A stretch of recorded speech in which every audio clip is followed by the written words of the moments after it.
കുറച്ച് നാൾ മലബന്ധം ഉണ്ടാവുകയാണെങ്കിൽ അടുത്ത കുറച്ച് നാൾ ലൂസ് മോഷൻ പോലെ പോവുകയാണ് ചെയ്യുന്നത്. പിന്നെ മലത്തിൽ ബ്ലഡോ കഫമോ അങ്ങനത്തെ എന്തെങ്കിലും കാണാറുണ്ട്.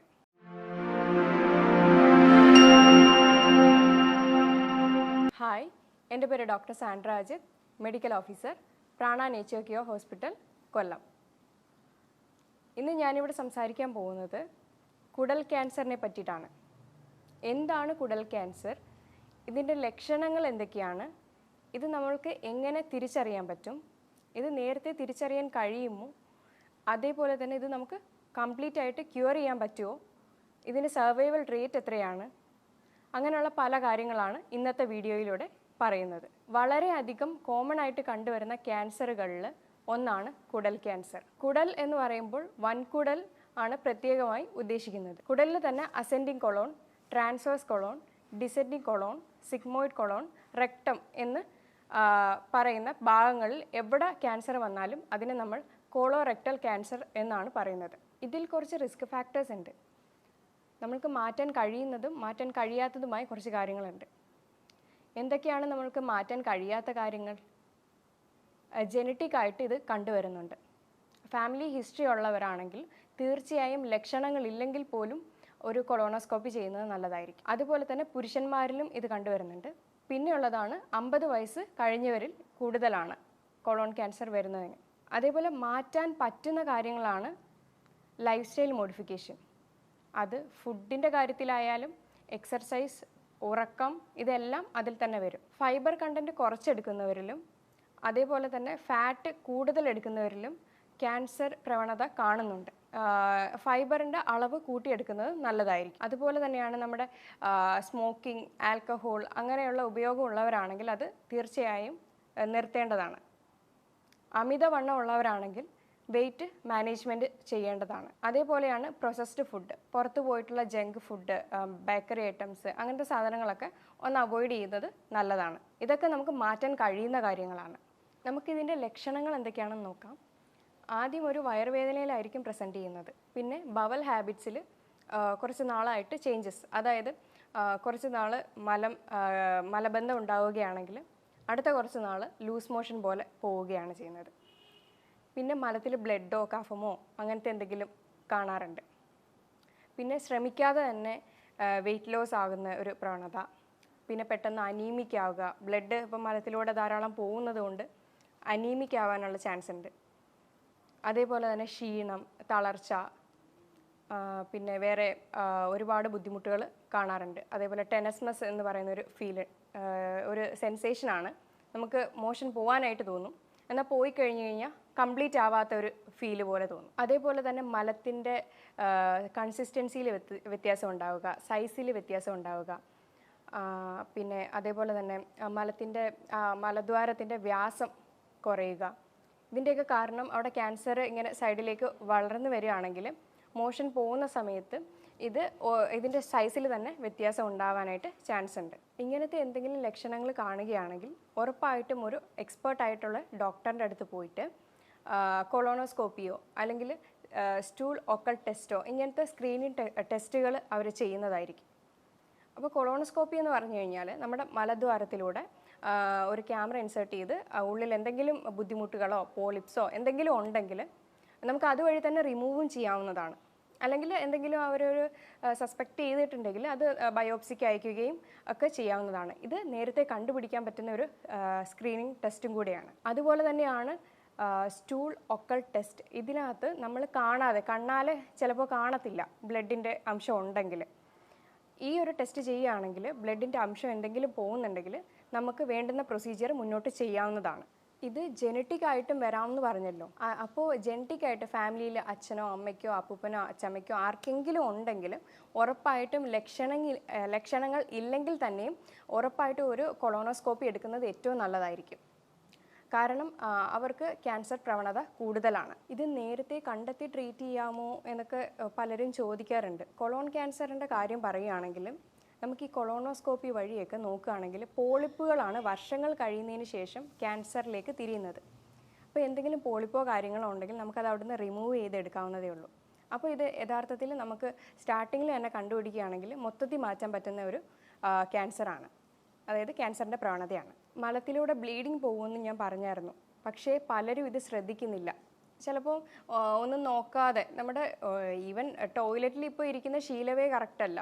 എല്ലാവരും ഫോണും കൊണ്ടും ന്യൂസ് പേപ്പറും ഒക്കെ കൊണ്ടിട്ടാണ് ഇരിക്കുന്നത്. അപ്പോൾ ഇരുന്ന് കാര്യം കഴിഞ്ഞിട്ട് ഫ്ലഷ് ചെയ്ത് പോവുകയാണ് പതിവ്. പക്ഷേ എന്നാൽ ചിലരിത് നോട്ട് ചെയ്യുന്നുണ്ടാവും. അത് വലിയ കാര്യമാക്കത്തില്ല, വല്ല പൈൽസോ അങ്ങനത്തെ എന്തെങ്കിലും കാര്യമാണെന്ന് പറഞ്ഞിട്ട് അത് അവഗണിക്കുകയാണ് പതിവ്. പക്ഷേ ഇത് ശരിയാണോ എന്ന് തോന്നുന്നുണ്ടോ? കാരണം ചിലപ്പോൾ ഇത് ക്യാൻസർ ആയേക്കാം, ക്യാൻസറിന് കാരണമായേക്കാം. ഇനി നമുക്കിതിൻ്റെ സർവൈവൽ റേറ്റ് നോക്കാം. സർവൈവൽ റേറ്റ് എന്ന് പറയുമ്പോൾ 5 years ആണ്. അപ്പോൾ അത് പറയുന്നത് എന്ന് പറയുമ്പോൾ സ്റ്റേജ് 1ഉം 2ഉം വരുമ്പോൾ 85% എന്നാൽ സ്റ്റേജ് 3ഉം 4ഉം ഒക്കെ ആണെങ്കിൽ 15% ഉണ്ടാവത്തുള്ളൂ. അതുകൊണ്ട് തന്നെ റിസ്ക് എടുക്കാതെ ഒരു കൊളോണോസ്കോപ്പി ചെയ്യുന്നത് ഏറ്റവും നല്ലതായിരിക്കും. അത് ചിലപ്പോൾ ജെനറ്റിക്കായിട്ട് എന്തെങ്കിലും ബുദ്ധിമുട്ടുള്ളവരാണെങ്കിൽ ഉറപ്പായിട്ടും ലക്ഷണങ്ങൾ കാണിച്ചില്ലെങ്കിൽ പോലും പോയി ഒരു കൊളോണോസ്കോപ്പി എടുക്കുക. ഇല്ലെന്നുണ്ടെങ്കിൽ 50 വയസ്സ് കഴിഞ്ഞവരാണെങ്കിൽ ഒരു 10 വർഷം കൂടുമ്പോഴെങ്കിലും ഒരു കൊളോണോസ്കോപ്പി എടുക്കുന്നത് നല്ലതായിരിക്കും. എന്നാൽ പലപ്പോഴും ഓരോരുത്തർ ചോദിക്കുന്നതാണ്, വയറ്റിൽ മലം കെട്ടിക്കിടക്കുന്നതും ഗ്യാസ് കെട്ടിക്കിടക്കുന്നതും ഒക്കെ ക്യാൻസറിന് കാരണമാകാറുണ്ടോ എന്ന്. ശരിക്കും ഇതൊരു പരിധി വരെ ക്യാൻസറിന് കാരണമായേക്കാം. നമ്മൾ ചിലപ്പോൾ അവഗണിക്കുന്ന ഒന്നും കൂടി ആയിരിക്കും ഇത്.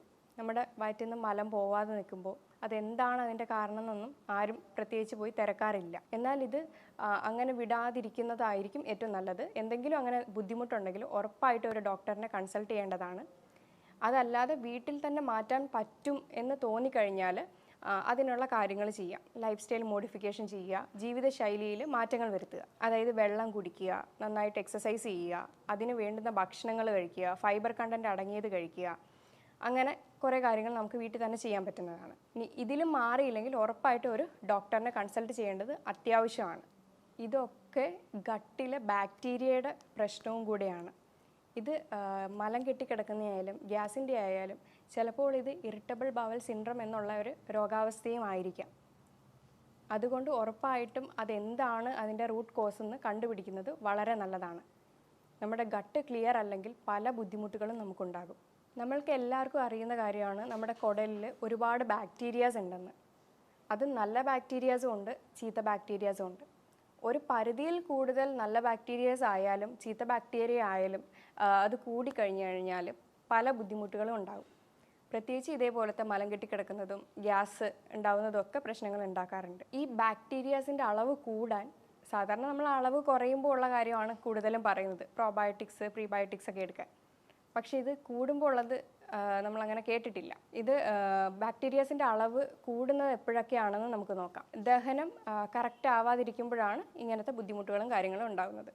ഇതേപോലെ ബാക്ടീരിയാസിൻ്റെ അളവ് കൂടിക്കഴിഞ്ഞാലും നമുക്ക് ന്യൂട്രിയൻ ഡെഫിഷ്യൻസീസും ഉണ്ടാകാനുള്ള ചാൻസസ് കൂടുതലാണ്. നമ്മൾ കുറേ കാലമായിട്ട് ഗ്യാസിൻ്റെ മെഡിസിൻസ് എടുക്കുന്നവരാണെങ്കിൽ, അല്ലെങ്കിൽ ആൻറ്റാസിഡ് എന്ന് പറയുമ്പോൾ നമ്മുടെ വയറ്റിലുള്ള ഹൈഡ്രോക്ലോറിക് ആസിഡ്, അതായത് ദഹനരസം, അതിനെ കുറയ്ക്കാൻ വേണ്ടിയിട്ട് നെഞ്ചരിച്ചിലും കാര്യങ്ങളും ഉള്ളവരൊക്കെ അത് കഴിക്കാറുണ്ട്. അപ്പോൾ അത് സ്ഥിരമായിട്ട് കഴിച്ച് നമ്മുടെ വയറ്റിലുള്ളിലെ ആ ഒരു ഹൈഡ്രോക്ലോറിക് ആസിഡിനെ കുറയ്ക്കുമ്പോൾ നമുക്ക് ഈ ഒരു ബാക്ടീരിയാസിൻ്റെ ഓവർ ഗ്രോത്ത് അവിടെ ഉണ്ടാവുകയാണ് ചെയ്യുന്നത്. കറക്റ്റ് ഒരു ഹൈഡ്രോക്ലോറിക് ആസിഡിൻ്റെ അളവ് മെയിൻറ്റെയിൻ ചെയ്യുമ്പോൾ മാത്രമാണ് നമുക്ക് അവിടെ ഗട്ട് മൈക്രോബ്സും കറക്റ്റ് ഒരു അളവിൽ മെയിൻറ്റെയിൻ ചെയ്ത് പോകുന്നത്. ഇത് കുറയുമ്പോൾ ബാക്ടീരിയാസിൻ്റെ അളവ് കൂടുകയാണ് ചെയ്യുന്നത്. ഇതേപോലെ തന്നെയാണ് ദഹനം പ്രോപ്പറായിട്ടില്ലെങ്കിലും ഇതേ ബുദ്ധിമുട്ടുകളെല്ലാം നമുക്ക് വരാം, ബാക്ടീരിയൻ്റെ ഓവർ ഗ്രോത്ത് ഉണ്ടാവാം. പിന്നെ അതെങ്ങനെയാണെന്ന് വെച്ച് കഴിഞ്ഞാൽ നമ്മൾ ഭക്ഷണം കഴിക്കുമ്പോൾ അതിൻ്റെ കൂടെ വെള്ളം കുടിക്കുക. ഒന്നെങ്കിൽ അരമണിക്കൂർ മുന്നെയോ അല്ലെങ്കിൽ 1.5 മണിക്കൂർ ശേഷവും മാത്രം കുടിക്കാനായിട്ട് ശ്രദ്ധിക്കുക. ഇല്ലെന്നുണ്ടെങ്കിൽ ഇത് നമ്മുടെ ദഹനരസമായിട്ട് മിക്സ് ചെയ്ത് നമ്മുടെ ഫുഡൊന്നും ഡൈജസ്റ്റ് ചെയ്യാതെ ദഹനം നടക്കാതെയാണ് പോകുന്നത്. അപ്പോൾ നമുക്ക് ന്യൂട്രിയൻസിൻ്റെ ഒക്കെ ഡെഫിഷ്യൻസീസ് വരാൻ ചാൻസ് ഉണ്ട്. പിന്നെ ഞാൻ പറഞ്ഞല്ലോ ഏജ് ഒരു ഫാക്ടറാണെന്ന്. ഏജ് എന്ന് പറയുമ്പോൾ ഏജ് കൂടുന്തോറും നമ്മൾക്ക് ശരീരത്തിൽ ഒരു സെൽഫ് ഡിസ്ട്രക്ഷൻ കപ്പാസിറ്റി അത് കുറഞ്ഞുകൊണ്ടിരിക്കുകയാണ്.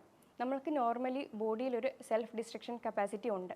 അപ്പോൾ ദിവസവും കോടാനുകോടി കോശങ്ങളെല്ലാം നശിച്ചുകൊണ്ടിരിക്കുന്നു, അത് ഊർജ്ജമായി മാറുന്നു, അങ്ങനെ ഒരു പ്രോസസ്സ് നടക്കുന്നുണ്ട്. എന്നാൽ ഏജ് കൂടുന്തോറും ഈ ഒരു പ്രക്രിയ കുറഞ്ഞു വരും. അപ്പോൾ ഇതേ കോശങ്ങളെല്ലാം അടിഞ്ഞുകൂടി അവിടെ ഇരുന്ന് അത് ക്യാൻസർ ഫോർമേഷനിലേക്ക് മാറുന്നതാണ്. അതാണ് ഏജ് കൂടുമ്പോൾ ക്യാൻസർ പ്രവണത കൂടുതലാണെന്ന് പറയുന്നത്. നമ്മൾ പറഞ്ഞല്ലോ കുടലിലെ ബാക്ടീരിയയുടെ അളവ് കൂടുമ്പോൾ നമുക്ക് ന്യൂട്രിയൻ ഡെഫിഷ്യൻസീസ് ഉണ്ടാവുമെന്ന്. അത് ഏതൊക്കെയാണെന്ന് നമുക്ക് നോക്കാം. Vitamin B12, calcium, iron, thiamine, niacin, ഇങ്ങനെയുള്ള പല സാധനങ്ങളും നമ്മുടെ ശരീരത്തേക്ക് അബ്സോർബ് ആകില്ല. അപ്പോൾ ഇങ്ങനെയുള്ള പല ബുദ്ധിമുട്ടുകളും നമുക്ക് ഉണ്ടാകും. ഇപ്പോൾ അയൺ കുറയുകയാണെങ്കിൽ അനീമിക് ആകും. അതേപോലെ കാൽഷ്യം കുറയുകയാണെങ്കിൽ എല്ല് തേയ്മാനം ഉണ്ടാകും. അതേപോലെ തന്നെ B12 ഒക്കെ ഡെഫിഷ്യൻസീസ് വരുവാണെങ്കിൽ നമുക്ക് അഗെയിൻ അനീമിക് ആകുകയാണ് ചെയ്യുന്നത്. നമ്മൾ പറഞ്ഞു ഏജ് ഒരു ഫാക്ടറാണെന്ന്.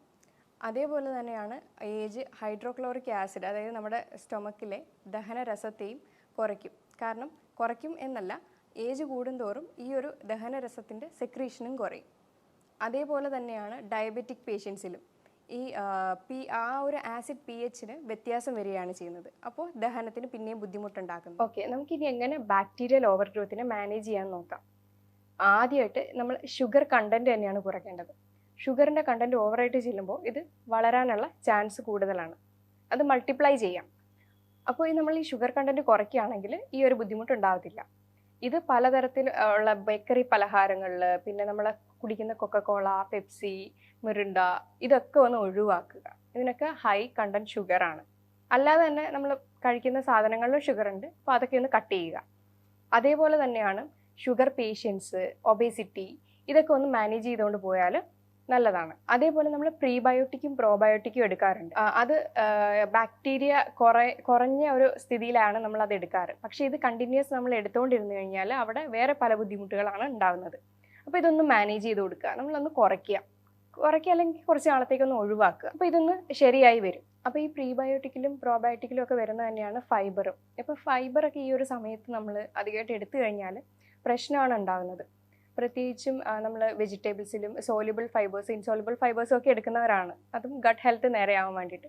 പക്ഷേ ഈ സമയത്ത് ഇതൊക്കെ ഒന്ന് കൺട്രോൾ ചെയ്ത് കൊടുക്കുന്നത് നല്ലതായിരിക്കും. പിന്നെ പയറ്, കടല, പിന്നെ വെജിറ്റബിളിൽ ക്രൂസിഫർ വെജിറ്റബിൾ എന്ന് പറയുന്ന കോളിഫ്ലവർ, ബ്രൊക്കോളി, ക്യാബേജ്, ഇതൊക്കെ കുക്ക് ചെയ്ത ഉടനെ ചൂടോടെ കഴിക്കുമ്പോൾ ഇതിൻ്റെ ഉള്ളിലെ കാർബോഹൈഡ്രേറ്റും ഫൈബറും ഒക്കെ ഒന്ന് വേർതിരിയും. അപ്പോൾ അതിൻ്റെ ആ ഒരു സാധാ ഉണ്ടാക്കുന്ന പ്രശ്നങ്ങളൊന്നും ഉണ്ടാക്കാറില്ല. അതുകൊണ്ട് തന്നെയാണ് ചൂടോടെ കഴിക്കണം എന്ന് പറയുന്നത്. പിന്നെ ആപ്പിൾ സിഡർ വിനെഗർ, അതൊരു 2 ടേബിൾ സ്പൂൺ എടുക്കുക. 1 ഗ്ലാസ് വെള്ളത്തിൽ നന്നായിട്ട് മിക്സ് ചെയ്ത് എന്നും രാവിലെ ആഹാരത്തിന് മുന്നേ ആയിട്ടോ അല്ലെങ്കിൽ ഒരുപാട് ബുദ്ധിമുട്ടുണ്ടാക്കുന്നതിൽ ആഹാരം കഴിച്ചിട്ടോ കഴിക്കാവുന്നതാണ്. ഇത് നമ്മുടെ ആസിഡ് പ്രൊഡക്ഷനെ കൂട്ടുകയും ചെയ്യും. അപ്പോൾ ആസിഡ് പ്രൊഡക്ഷൻ കറക്റ്റായിട്ടുണ്ടെങ്കിൽ, അതായത് നമ്മുടെ ശരീരത്തിലുള്ള വയറ്റിലുള്ള ദഹനരസമായിട്ടുള്ള ഹൈഡ്രോക്ലോറിക് ആസിഡിൻ്റെ അളവ് നിയന്ത്രിക്കുകയും അതേപോലെ ബാക്ടീരിയയുടെ ഓവർ ഗ്രോത്ത് തടയുകയും ചെയ്യും. അപ്പോൾ ഈ പറഞ്ഞ കാര്യങ്ങളൊക്കെ ഫോളോ ചെയ്യാൻ പറ്റുന്നതാണ്. ഇതിലും വലിയ ബുദ്ധിമുട്ടുകളോ കാര്യങ്ങളോ ഒക്കെ ഉണ്ടെങ്കിൽ ഉറപ്പായിട്ടും ഒരു എക്സ്പേർട്ടിനെ കൺസൾട്ട് ചെയ്യേണ്ടത് വളരെ അത്യാവശ്യമാണ്. അപ്പം ഞാൻ ഈ പറഞ്ഞ കാര്യങ്ങളിൽ എന്തെങ്കിലും സംശയങ്ങളുണ്ടെങ്കിലും താഴെ കൊടുത്തിരിക്കുന്ന നമ്പറിൽ കോൺടാക്റ്റ് ചെയ്യുക. ഇനി മറ്റൊരു ഹെൽത്ത് ടോപ്പിക്കുമായി വീണ്ടും കാണാം. Thank you.